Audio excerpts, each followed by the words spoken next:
Hi guys! Good morning! So kita-kita naman sa mukha ko na magang-maga pa ang mukha, kakagising lang. So for today's video, ako isamahan nyo sa aking mga kaganapan sa buhay. First things first, ayusin muna natin yung ulo natin at mukhang may nasalat pa nga ni...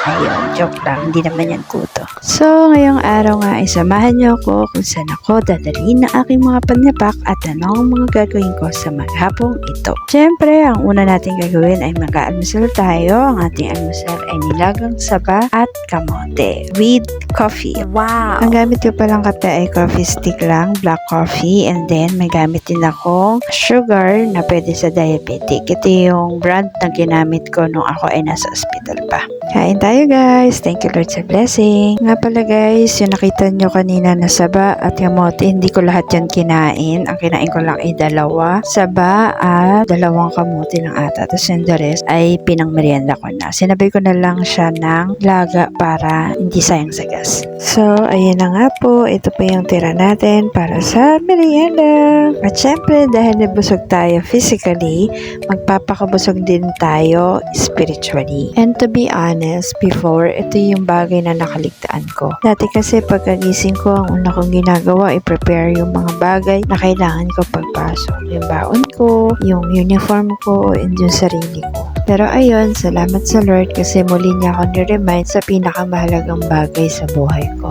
Yun yung paglalaan ng oras sa pag-pray at pagde-devotion. At alam niyo ba na isa rin ito sa mga dahilan kung bakit mas stable na yung blood sugar ko lately. Through prayer and devotion kasi, mas kumakalma yung isip ko, mas nawawala yung stress ko. Bagamat may mga problema pa rin, pero hindi na siya ganun bibigay ng anxiety or stress sa akin. Mas nagiging panatag ako kasi may peace ako mula sa Lord. Pinangahawakan ko lagi yung pangako na sa salita niya na hindi niya ko iiwan ni papabayaan man.